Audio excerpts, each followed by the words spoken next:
So we're super excited to have this Ranger SuperDuty to tune. We haven't done one before.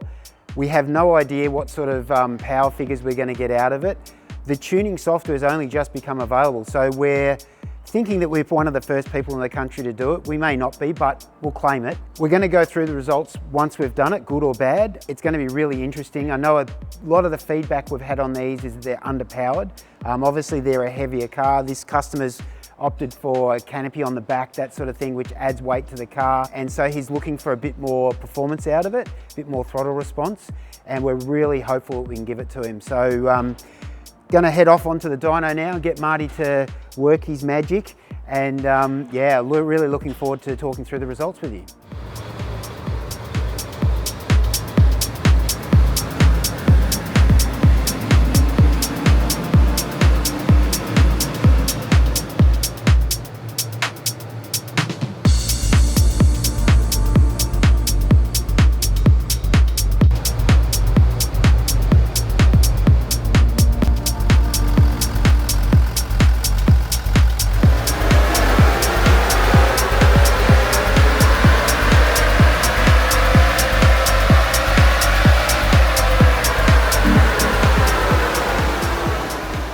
All right, Marty, so we just did a SuperDuty, which is so exciting because it's the first one we've done. It's a very anticipated car. What we do know about them is that they do have the same motor as the V6 RA Ranger, the standard Ranger, which we have been tuning. So we've got a bit of data and a bit of information around those. Obviously, these are rated a bit lower in power, so we're a little bit uncertain as to how they were going to respond to tune, but looking at this graph, it looks like a pretty impressive result. So maybe just talk us through the tune and the results we got. Yeah, so going from what I've seen, basically it's derated, same as the RA Ranger, only derated, and we've been able to get back all of what they took away, plus some more, and still keep the thing very safe and reliable.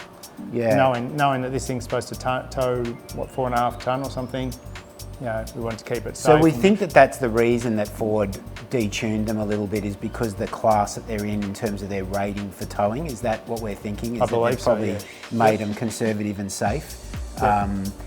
And so just to cap off on the results, it's really over 30% in power and 30% in torque, which is amazing. Like, that's a noticeable difference. Anyone's going to notice that, especially in a big heavy car like this. Yeah. With the 10-speed auto, once you get these things off the line, they're always... they're higher in the RPM. So they're probably always sitting, what, between 2.5 and 3,500 RPM? That's right, yeah. So, you know, you look at the power here, it's going from 2.5 to 3.5. So we'll start here. We've gone from 93 to 110. Yeah. At sort of 3,000, you've gone from 90 to 124. Yeah. And then at 3.5, you've gone from 80 to 110. Like, they're massive gains through where the car's driving all the time. Power, yeah. And so, then what about torque? Well, that's right. Basically, the torque, you know, has gone up by the same sort of percentages at the same RPMs. So, you know, this is derived torque, which is the torque at the wheels, gone from 343 to 416 at 2,500. 290 to 395. Like, that's a big increase there. Yeah. And that's where that's right smack in the middle of the RPM range. 100%, yeah. Using the car. So you look at the factory torque figures on these, they are supposed to make very similar sort of peak torque at, say, 2,000 RPM to what the Ranger was making. Yeah. But then the peak power is just being capped, which is why it's like, you look at the power graph, it's just like a flat power curve, it's in a sense. Whereas now it's climbing through that range where you're going to be driving. It's actually a much nicer, smoother curve, isn't it? 100%. Whereas before it was quite a flat power curve, whereas now it's a lot nicer peak power. Yeah, and the customer, you know, who owns this car, is, you know, the thing he says is it's a lovely car. It's just underpowered. Yeah, it just feels underpowered. Well, hopefully it'd be amazing to get his feedback on it. Certainly, as I said, the figures look incredible and look like they're you know, going to be something that you would definitely notice in the car. So it'll be really nice to get that feedback. Yeah, and the other thing just to point on is, like, I've only gone up I think £3 in boost. Air fuel's only about 1 point richer than what it was.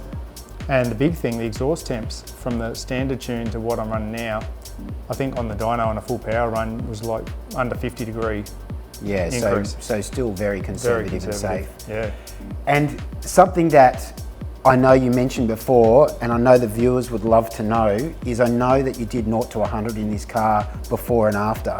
And if you can just run us through those figures, because when you told me I was shocked, to be honest with you. Yeah, so I'd have to look up the exact numbers, but it was basically mid-14s, 0 to 100. Yep. And then with the tune file in it, we were mid-10s. Yeah, so that's nearly 4 seconds. Nearly 4 seconds knocked off. Yeah, which when you're talking percentages, because if you're thinking, you know, like from 14 to 10, it's almost 50% quicker. Yeah, if you think about it, which is amazing. Yeah. So clearly, it is reflected. The power gains that we've achieved are now being reflected in actual real-world performance, seat of the pants, driving, and obviously recording those with our timer. So yeah, amazing result. Yeah. So that's awesome. Just touching on the ECU, so it's a different ECU and different operating system than what the traditional V6 Ranger is. Yes. So they've gone from, that's right. They've changed the ECU in it, which is why it took us a little bit long to get into it. It's only just been released, the ability to read and write. But effectively, knowing what we knew with the Ranger, I was able to find what we needed to find in this to be able to make the power and get everything up. Yeah, fantastic. Well, I can't wait to go for a drive. I think the results on paper look impressive, and I'm sure they're going to be amazing in the car as well. So good job. Excellent. Look at that, didn't run out. Didn't do that before? No, I did fall over pretty quick. So we're taking boost pressure from 25 pounds to 28 pounds. Which is nothing really, is it? And that's like EGT's raised 50 degrees Celsius. Yeah. Again. That's on full throttle under load too, isn't it? Yeah, it's nothing. No, I can feel it. It just feels nice. Yeah.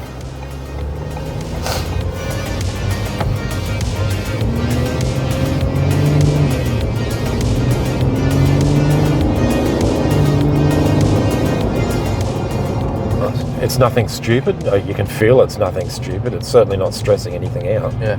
It's just exactly what you'd want out of it. If you were towing, doing a long trip, I can feel that it's not overstressed. Yeah. You know, I've had a lot of cars and a lot of cars tuned, and it's for what I need and for towing and going away, it's exactly what I need. Yeah, good. I mean, that's what it's about. Absolutely. A lot of comments on the Facebook page about stressing it out and doing it harm, and it's not even a tune like that. No, I even said on that forum actually, like someone's asked, is it safe for the engine and stuff? And I said, well, the tune is conservative, and you will find people once people can tune these cars outside of HPF. There's going to be some big numbers flying around. Absolutely, and it'll be twice probably what this is now, and then you would be concerned. Yeah, and then I think just rolling the dice. They're not a race car, so why try and tune it like a race car? Yeah. I mean, you want to be able to put 4.5 tons on the back of this and not have to worry about it. Not that I ever would. No. And a lot of people probably wouldn't. Yeah. Especially the caravanners and all the rest of it. So to have the power there, like a Silverado or a Ram, without having the physical size. Yep. So we can go four-wheel driving with it. That's the whole idea of buying 100%. This vehicle. Yeah. And I think that's what a lot of people are buying them for as well. It's awesome. The car's magnificent, and now it drives like it should. Yeah, it's good. You can do burnouts up here now.